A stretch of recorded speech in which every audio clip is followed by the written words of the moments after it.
Em poucas palavras. Um olhar sobre o mundo, a vida e a sociedade, à luz da Palavra de Deus, com Augustus Nicodemos. Começamos agora mais um programa Em Poucas Palavras, sempre trazendo aqui um assunto polêmico ou tentando responder uma pergunta dos nossos ouvintes. Eu sou Nádia Matias, agradecendo a sua audiência aqui pela rádio local, também pela rádio IPB. Um abraço a todos eles que estão nos acompanhando e você que nos acompanha através dos canais de distribuição do podcast do programa. Quero agradecer também a presença aqui do nosso comentarista, pastor Augustus. Oi, Natsa, sempre é um prazer, um privilégio para mim muito grande gravar esse programa com você, Natsa, sabendo que Deus tem usado esse programa no Brasil e em vários lugares do mundo, né? Então a gente se sente assim pequenininho, né? Grato a Deus pelo privilégio e estamos aqui. Exato. Inclusive tem tido alguns efeitos que a gente nem espera, né? Tem tanta gente, alguns dizem, olha, eu comecei a caminhar na fé e agora tenho me fortalecido, né, através dos programas. Alguns até não têm igrejas reformadas perto, e eles ficam perguntando, o que eu faço? Né? Você ore, peça a Deus para te encaminhar, te direcionar, mas enquanto isso, escute os programas. Isso aí. Tá bom? Amém. Não raramente há promulgação de leis no Brasil que são contrárias aos princípios bíblicos. Em vista disso, há evangélicos que seguem a carreira jurídica, que se veem em situações de, por conta daquilo que a lei determina, tomar decisões em contradição com a palavra de Deus. É sobre esse dilema que o programa de hoje se debruçará, e esse aspecto é uma provocação de um de nossos ouvintes internautas. Pastor Augustus, a pergunta é do Bruno, lá de Recife. Ele é estudante de Direito e ele pergunta como fica o servo de Deus, advogado ou jurista, diante de ordenanças jurídicas que se opõem aos princípios da palavra de Deus como um todo. Como é que a gente pode olhar para a Bíblia e trazer alguma luz aí? Essa é uma situação cada vez mais comum e que coloca os advogados, juízes, promotores e outros que trabalham na área do direito numa situação muito delicada em termos da sua consciência. Eu acho que a gente tem que começar a olhar para esse assunto a partir da relação entre igreja e Estado, Exato. Que é uma relação muito antiga e sempre tumultuada. Lá na carta que Paulo escreve aos Romanos, no capítulo 13, ele diz que nós devemos nos submeter às autoridades constituídas porque não há autoridade que não proceda de Deus. E ele recomenda que nós respeitemos as autoridades, sigamos as suas orientações, inclusive porque a autoridade é ministro de Deus para punir os malfeitores e para proteger os bons. E que ela traz a espada exatamente para o exercício das suas funções. Então, em linhas gerais, o cristão ele deveria sempre ser um bom cidadão, cumpridor das leis, obedecer às normas, às diretrizes. Contudo, nós vamos encontrar na Bíblia situações em que o Estado promulgou, ou decretou, ou determinou procedimentos que eram contrários à lei maior do cristão, que é a palavra de Deus. Não é?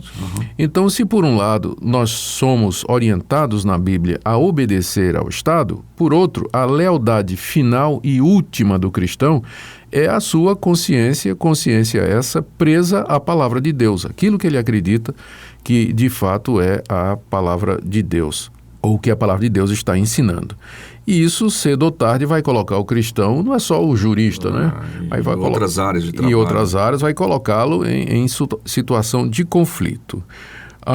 Especialmente em países onde o Estado se declara laico, mas que começa a promulgar leis que entram em áreas que talvez deviam ser deixadas à liberdade cristã. Infelizmente, em alguns estados laicos, não é? As diretrizes entram até na maneira como eu devo cuidar dos meus filhos. Não é? Ferindo essa laicidade. Né? Exatamente. Ou então leis que acabam tendo uma conotação de prejuízo para a expressão religiosa. Notadamente, aquelas leis que visam dar a grupos como o movimento gay direitos acima dos demais cidadãos brasileiros, não é? Eu, por exemplo, como os cristãos em geral, eles creem que a prática homossexual ela é errada. E de repente vai ser promulgada uma lei dizendo que eu não posso nem dizer isso, né? Então, o Estado está entrando na minha consciência, está entrando na área da liberdade religiosa, que devia ser um dos direitos civis fundamentais. Então, essa situação é cada vez mais complicada. Agora mesmo, nos Estados Unidos, teve aquele caso da Tabelian, que se recusou, não é, a emitir o certificado de casamento gay, foi processada, mas agora reverteram a situação. Em nome da liberdade. Em nome da liberdade. Né? Então, eu até diria que, por enquanto, embora existam leis que vêm sendo passadas, mas as constituições, né, das grandes democracias ainda asseguram a liberdade de expressão, a liberdade de religião e liberdade de consciência. Não no Oriente, né, mas aqui no Ocidente as grandes democracias ainda asseguram isso aí. Então, vai dar trabalho, dar luta, mas no fim pode ser até que, num caso de conflito, né, a verdade prevaleça e o direito seja dado àquele que está seguindo a sua consciência e não estas leis que invadem nossa privacidade. Bom, há algumas situações na Bíblia que eu poderia agora lembrar que poderiam nos dar alguma orientação. Lá no livro de Êxodo, nós lemos aquele episódio em que o rei Faraó mandou que as parteiras matassem todas as crianças hebraicas, né? Os meninos que nascessem dos judeus deveriam ser mortos. Mas o texto diz lá que as parteiras temeram a Deus e desobedeceram Faraó. E elas não matavam os meninos das mulheres hebreias. E o texto lá de Êxodo diz que isso agradou a Deus, não é? O fato delas se demorarem. Exatamente. Dando tempo para que as crianças nascessem e fossem protegidas, não é? Ou pelo menos abrigadas, como aconteceu posteriormente com Moisés, não é? Exato. Então, esse é um caso de desobediência civil, em que a lei mandava que elas matassem as crianças e elas resolveram desobedecer. E Deus se agradou disso, está dizendo inclusive que elas depois se tornaram parte, né, do povo hebreu, né? Deus lhes constituiu casa. Um outro exemplo é no Novo Testamento, quando o Sinédrio em Jerusalém, depois da morte e da ressurreição de Cristo, passou uma ordem proibindo que se pregasse em Jerusalém no nome de Jesus. Estava me lembrando disso agora. Exatamente. E Pedro e os demais apóstolos desobedeceram essa lei, não é? Porque ela entrava na liberdade de religião, de crença, não é? E continuaram pregando o evangelho. E quando foram presos, interpelados, porque é que eles desobedeceram, eles disseram aquela frase famosa: importa antes obedecer a Deus do que obedecer aos homens. Exato. Então, é um outro exemplo de desobediência civil. E é claro que eles sofreram as consequências dessa afirmação, né, dessa obediência. Foram presos, chicoteados, né? Depois foram soltos, mas eles sofreram por isso.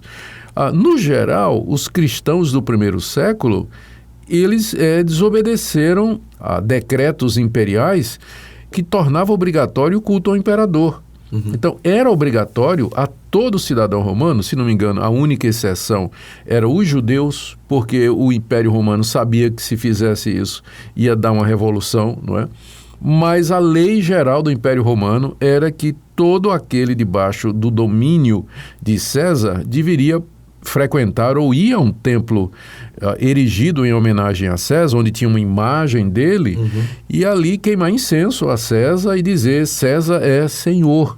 Os cristãos não diriam que César é Senhor, porque Senhor é o título de Jesus Cristo. Exato. E por causa dessa desobediência, os cristãos foram considerados como maus cidadãos. Tanto é que, diz a história, né, Nero, César, depois de atear fogo em Roma, porque ele queria construir a Nerópolis, não é? Não é aqui de Goiás. Não. Então, foi descoberto o plano dele e ele procurou um bode expiatório. E quem ele encontrou? Exatamente os cristãos, que já tinham fama de ser rebeldes porque não se curvavam diante do imperador. E não diziam que ele era Senhor. E muitos cristãos morreram porque eles desobedeceram ao decreto, né, de adorar o imperador. Então é mais um exemplo de desobediência. Hoje é um pouco mais complicado, né? É muito mais sutil, né? Porque esses casos que eu mencionei, era evidente, né, que a lei é injusta, né? E agora, entretanto, nós temos leis que muitos cristãos têm dúvida se a lei está fazendo a coisa certa. Por exemplo, a questão do divórcio. Para o cristão, pelo menos para os cristãos históricos, né, divórcio, para alguns, não pode nem ter, né? Outros, como eu e os presbiterianos em geral, não é, nós admitimos que o divórcio e novo casamento pode existir em caso de adultério e de abandono. Isso, da parte incrédula. Da parte incrédula. Mas no Brasil, o divórcio pode ser por qualquer motivo. Qualquer um pode se divorciar a hora que quiser, por qualquer motivo no cartório. Filhos, exatamente. Né? Então, como é que faz? Né? Então, aqui eu acho que vai ser realmente uma questão de consciência. O cristão que trabalha nessa área, ao se ver obrigado a fazer alguma coisa que é contra a palavra de Deus, ele tem que tomar uma posição firme. Importa antes obedecer a Deus do que obedecer aos homens. Não é? Isso implica em arcar. Vai arcar com as consequências. Ele pode saber, ele pode alegar objeção de consciência. Isso é um dispositivo da Constituição. Ninguém será obrigado a fazer coisa alguma contra a sua consciência. Ele pode alegar objeção de consciência. Ele pode entrar em todo um processo para justificar as suas convicções religiosas. Então, é um longo caminho pela frente. Pode ser até que ele perca no final. Mas ele tem que estar disposto a pagar o preço pela obediência, por fazer a vontade de Deus. Ou deixar de lucrar, né, inclusive. Ou então, infelizmente, não é, procurar se movimentar dentro do mundo jurídico para determinadas posições onde ele não tenha que enfrentar decisões desse tipo. Eu sei que é delicado, é difícil, mas está chegando a época em que todos nós, não é só o pessoal da área jurídica, não, todos nós vamos ser chamados a demonstrar com a nossa vida, com o nosso emprego, com o nosso salário, o quanto realmente nós amamos a Deus e estamos dispostos a viver a verdade. Quais são as nossas convicções? O senhor é membro do Conselho da ANAJURI, não é isso? Isso, na verdade, sou o presidente do Conselho Consultivo da ANAJURI, que é a Associação Nacional dos Juristas Evangélicos do Brasil. Exato. E como é que ela pode ajudar? Qual é o trabalho dela em relação a essas leis, por exemplo? A ANAJURI reúne um corpo de juristas, advogados, juízes, promotores, que se debruçam sobre a legislação brasileira, especialmente projetos de lei que estão em andamento e que, de alguma maneira, vão criar esse tipo de conflito.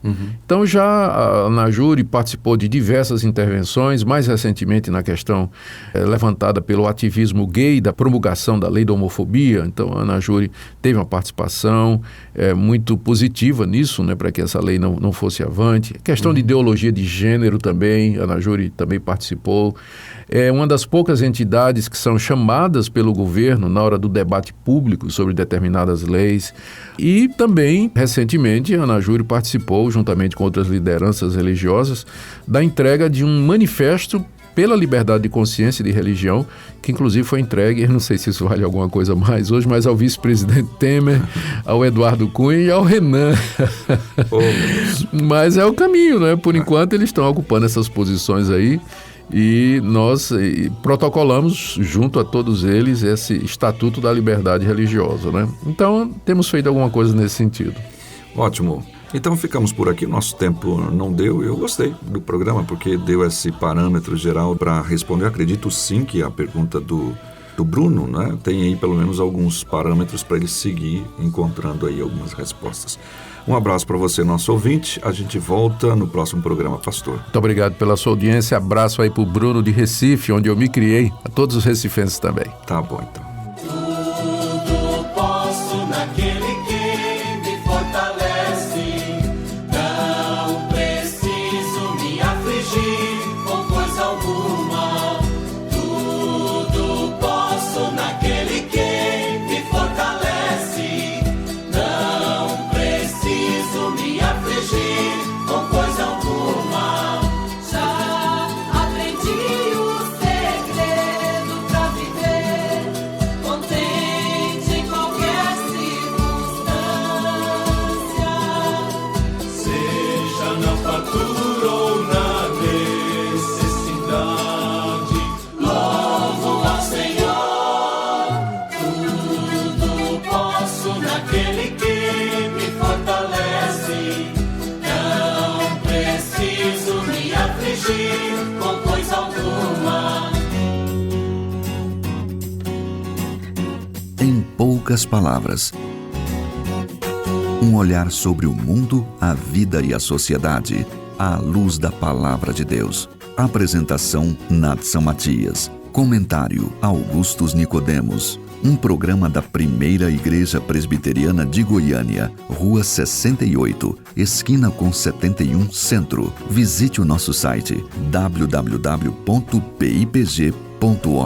Apoio Seminário Presbiteriano Brasil Central, Goiânia.